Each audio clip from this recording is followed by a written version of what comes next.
Hello and welcome to the Third Choice Music Channel where you can scratch your retro music itch. Please subscribe to the channel for more great music content. For today's review, I wanted to do a review of the album Notorious by Duran Duran. So, Duran Duran is a band that, oh gosh, I believe formed in the late 70s. I want to say somewhere between 79, maybe possibly 1980. I'm not entirely sure. I believe they formed before the 1980s. In any case, they ended up releasing three albums between 81 and 83. Actually, technically, four albums between 81 and 84. They were at the height of the new wave movement in music around that time, the early 80s to be exact.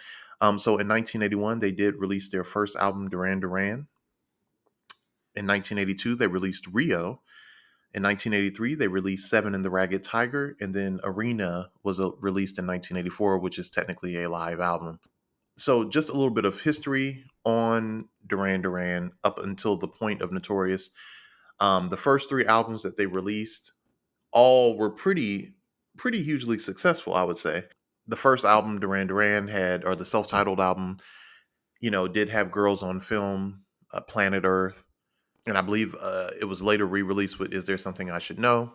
The second album, Rio, released in 1982, was really the huge popular hit there for them.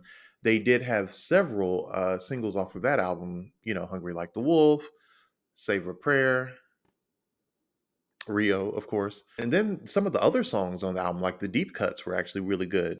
"Last Chance on the Stairway," "The Chauffeur," all really good tracks. Then in 1983, of course, they released Seven and the Ragged Tiger. And this was more of a kind of move towards a dance pop oriented sound instead of the kind of new wave. Like, don't get me wrong, new wave was still there, but you could see it kind of loosening its grip a little bit. And of course, this album had songs like The Reflex, Union of the Snake, New Moon on Monday. But even again, just like Rio, some of the deep cut tracks or deep album tracks on that particular album were really good. Of Crime and Passion was really good. Cracks in the Pavement, The Seventh Stranger, the instrumental Tiger Tiger, like all of these were really good songs. Of course, by 1984, they did release Arena, which was a live album. And if I'm not mistaken, I think they went on tour either in 83 or 84. But outside of the live album in 84, not really much was done by the group as far as recordings were concerned. Again, the live album Arena was, just more of the same as far as the tracks from the previous albums, just done in a live format. Now that I think about it, Wild Boys was released on Arena. So outside of that, by 1985, the group had kind of taken a miniature hiatus. They had only recorded one song together, which was "View to a Kill" for the "A View to a Kill" movie, the James Bond movie starring Roger Moore and Grace Jones and Christopher Walken. At that time in 1985, really good song, and also probably one of the better Bond tracks out there. If you're more into the up tempo Bond tracks, I think there's only a handful out there. They also performed at Live Aid together, which was, up until that point, gosh, probably up until mm, maybe 2004, somewhere between 2004 and 2005 that they had last played together. So they performed at Live Aid, and of course, Live Aid had that famous or the infamous out of tune line sung by Simon LeBon. It was pretty painful to hear and pretty painful to watch all at the same time. Also, by this point in 1985, the band members split into two separate musical groups. So, and of course, I forgot to mention the band members, but of course, you have Simon LeBon, who is the singer, Nick Rhodes, who is the keyboardist, John Taylor, who is the bassist, Andy Taylor, who is the guitarist, and then Roger Taylor, who is the drummer. So, John and Andy Taylor actually ended up with Robert Palmer and the drummer for Chic, Tony Thompson. Yeah, so they went on to perform or to form the Power Station. Nice little offshoot group, super group, if you will, of words, if you want to put it that way. But they definitely had a couple of their own hits. Some Like It Hot, a cover version of T Rex's Bang a Gong. I love their version of Harvest for the World. And Murderous was a good song. So they had some really good tracks on that album. Lonely Tonight, or I think that's what it was called off off the Power Station album. But good tracks. So then you had Simon LeBon, Roger Taylor, and Nick Rhodes. They ended up forming Arcadia. And I often like to say that So Red the Rose is the greatest album that Duran Duran never made, because So Red the Rose is a true extension of Seven and the Ragged Tiger. Kind of if they had, you know, kind of evolved their sound a little bit. That I believe that's what it would have evolved into if Duran Duran would have kept on going. But it was a really good album. A lot of great tracks on there. The Flame, Election Day, Rose Arcana, the instrumental, um, Lady Ice, all really good tracks. So by this point in 1986, the band decided to get back together. They were ready to reform, and everybody was on board except for Andy. And by this point, Andy had decided that he was actually going to go solo, do his own thing, record his own album. And he didn't like this. He pretty much had stated on record that he didn't like the sound that Duran Duran was developing. He didn't like the direction they were going in, which is interesting to me because he did play in the Power Station. He was the guitarist for the Power Station. So that mixture was a nice that album was a nice mix of a little bit of funk with a little bit of rock, and it made a nice fusion, right? Whereas it appeared with Duran Duran and Notorious that they were kind of just going in this light funk, little rock here, but mostly light urban funk sort of pop realm. And I guess Andy might have thought that perhaps he didn't really fit in with that, or he felt he probably wouldn't be at the forefront. And I mean, honestly, in you know, uh, R&B, urban type of music, funk, usually the bass is at the forefront. The bass instrument is at the forefront, and the guitar is kind of takes a back seat. Honestly, if you think about it, most songs in the '80s and even some in the '90s, if you listen to some of the R&B songs, especially by groups like the Isley Brothers, you have the track is mostly dominated by drums and bass, keyboards, but then you may have a small little part where the guitarist will step in and play a little guitar part. So that was kind of how the guitar was used in most R&B songs, and to a degree, the guitar is used in conjunction with the bass, drums, and the synth keyboard a lot more on this album. But I'll get into all that as well. But I guess, like I said, Andy just didn't, feel he would mesh well, and he probably just didn't like the direction. But regardless, to say he did not return. So Roger Taylor also did not return, as he actually had left Arcadia in 1985 halfway through. Like, I don't think he appeared in any of the videos for the Arcadia singles, and especially by 1986, I think he was reported to be exhausted overall from touring, and the three album turnaround in 81, 82, and 83, and touring and all that. So I understand that. But it was down to three. It was just Simon, Nick, and John. So they got together, they went ahead and recorded Notorious. And they actually linked up with producer Nile Rodgers. And Nile Rodgers around that time had a nice little portfolio under his belt. I mean, at this point he was the guitarist for Chic, which was of course the 70s disco group. Good Times, Freak Out, all those songs, that's all him and his group, Chic. But he became a producer by the '80s, and he had produced the Diana Ross album, Cuckoo by Debbie Harry, um, like a Virgin by Madonna, which was probably the biggest album around that time that he had produced, because that was a pretty major hit. Um, She's the Boss by Mick Jagger, and even Inside Story by Grace Jones. So he had a nice little portfolio under his belt. So they got together, Duran Duran, that is, with Nile Rodgers, and they produced and made Notorious, which was released in November of 1986. And for some reason, I always want to say that this album was released in 1987, and that's just not the case. It's actually 1986, but it's so close to 87 that I always kind of, my mind for some reason lumps it in 87, and that's just not the case. But in any case, that's enough cases, by the way. we're going to go actually into the actual songs themselves. So, before I even get into the songs, I will say that the album overall definitely has a more, again, that kind of light funk pop, which is significantly, vastly different from their first three albums, right? If you listen to their first three albums, like I said, it's very new wave synth influence. This is more of a kind of groove centric um album where the bass kind of takes the forefront. Nick is playing the keys in a sense, and the percussion, because of course Roger Taylor wasn't there, so Steve Ferrone actually stepped in, and his percussion on this album is actually really good. But with that being said, this album, if I had to sum it up in one word, I would probably say horns. There are a lot of horns on this album, and you know, I like horns, right? I'm a big fan of Earth, Wind, and Fire, so you know, I love horns. But you know, they more or less dominate the album, and I think there's maybe, oh gosh, maybe one or two tracks that don't have horns at all out of the 10. And yes, there are 10 tracks on the album. Out of those 10 tracks, three of the tracks were released as singles.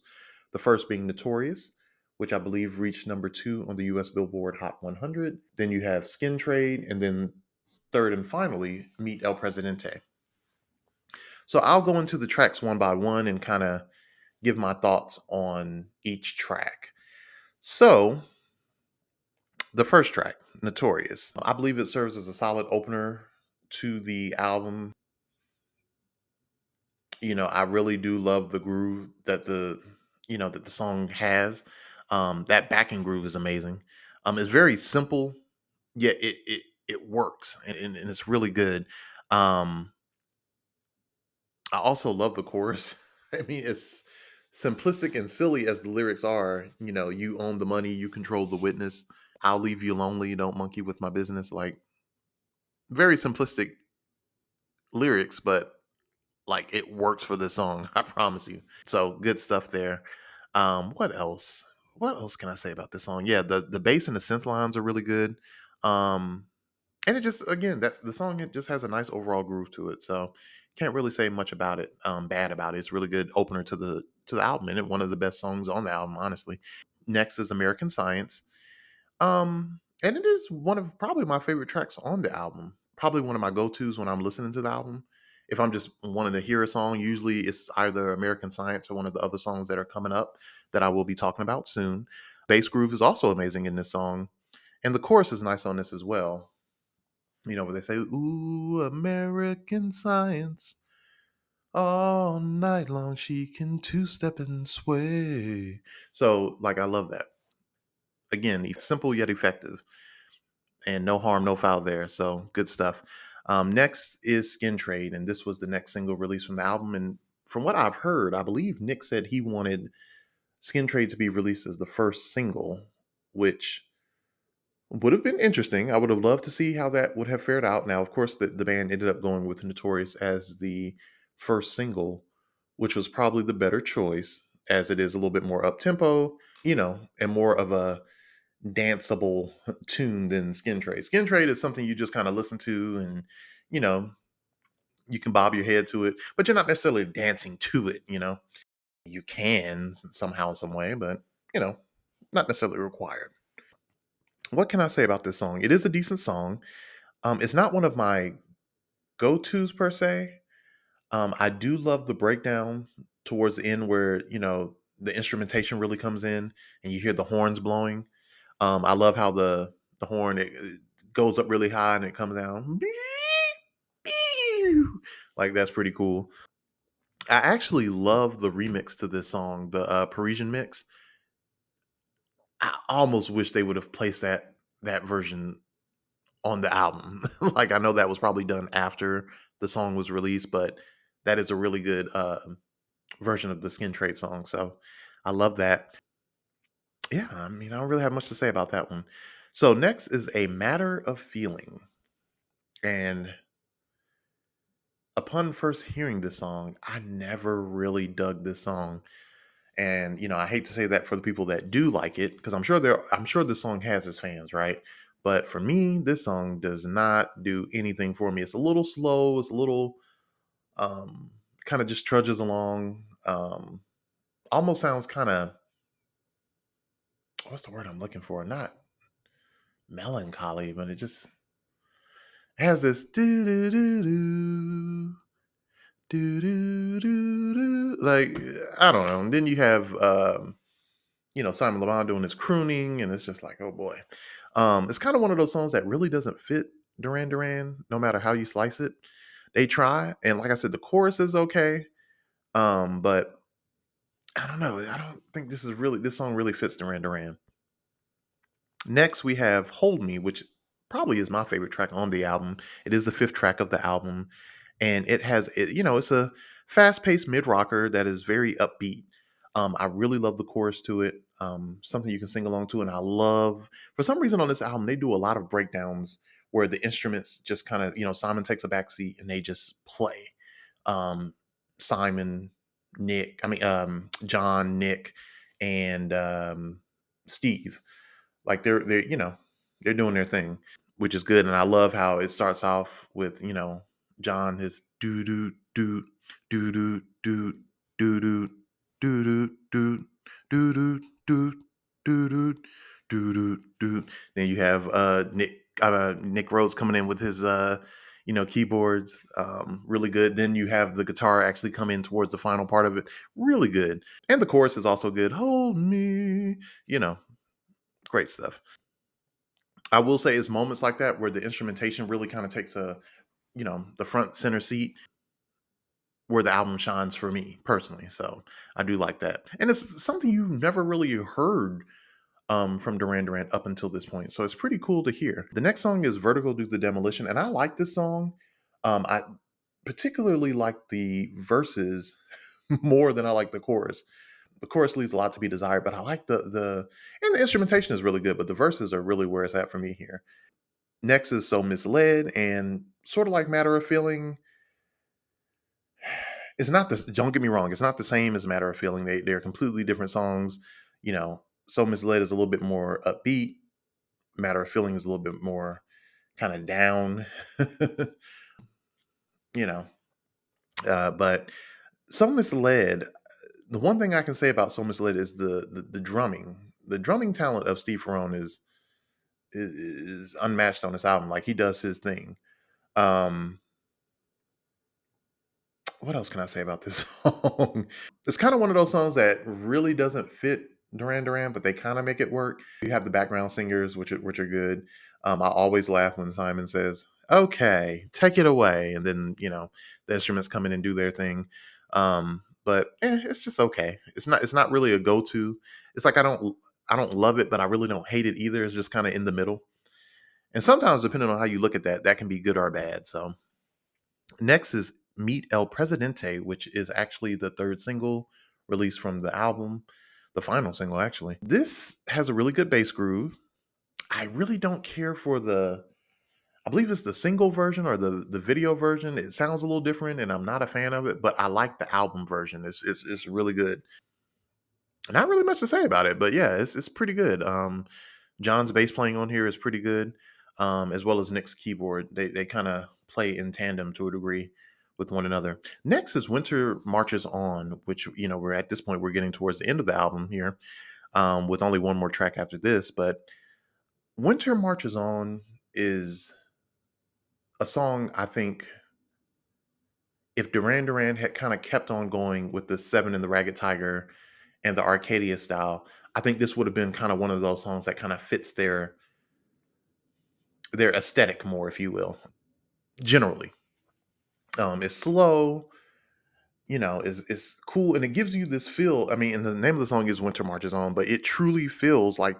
I mean, it kind of almost gives off a wintry vibe, as if you can kind of listen to it, and hear like snow falling outside your window. Even almost to a degree, a Christmas vibe, even though it really doesn't speak anything regarding Christmas. But um, but I do feel like this song would be an evolution of what maybe the Seventh Stranger or something off of the So Red the Rose album by Arcadia. I feel like it's a little bit more modernized take, even though it's just like a year later. But still, But good song though. I do like it. Lastly, the final track is called Proposition, and while the song is a great display again, of the drumming talent of Steve Ferrone, I've honestly never cared for the chorus on this song. It's very, I don't know, something something proposition, like, eh. But everything else about the song I love. So the actual instrumentation, the actual verses, all that stuff is great. It's just the chorus really doesn't do it for me, and that basically ends the Notorious album. And I will say that this album definitely there was a this album honestly is a turning point for um Duran Duran, because honestly they never looked back after this. They never kind of went back to their old synth style until honestly All You Need Is Now. Now that I think about it.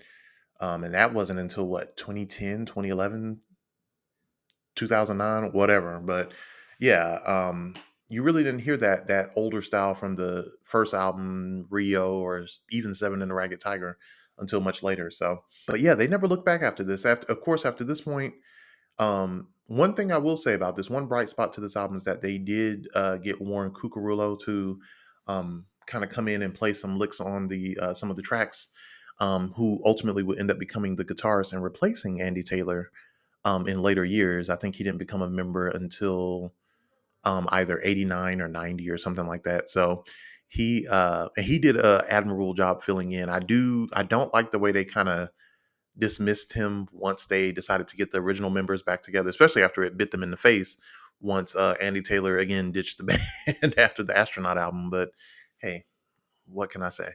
But overall, my thoughts on Notorious is that it's a good album. It's their fourth album, and again, they were trying to move away into a mature sound from their teen heartthrob years with the first three albums. And I mean, if someone could play this album and maybe play something like Rio, outside of hearing Simon, because he does have a very distinct voice, um, you would probably think it was a different band. But you know, I mean, that's up for the listener to decide. But I think they do a pretty admirable job of, of kind of distancing themselves from their previous works.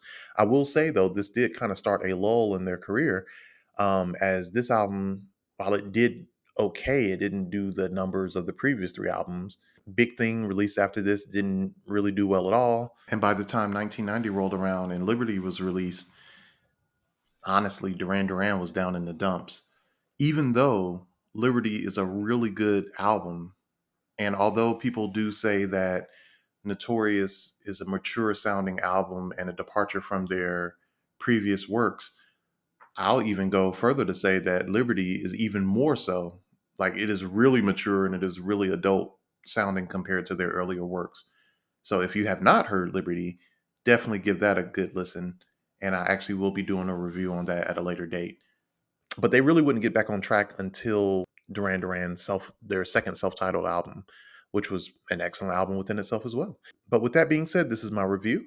I hope you guys enjoyed it. If you have any albums that you would like me to review, or any group or solo act albums that you would like me to rank, please let me know in the comments.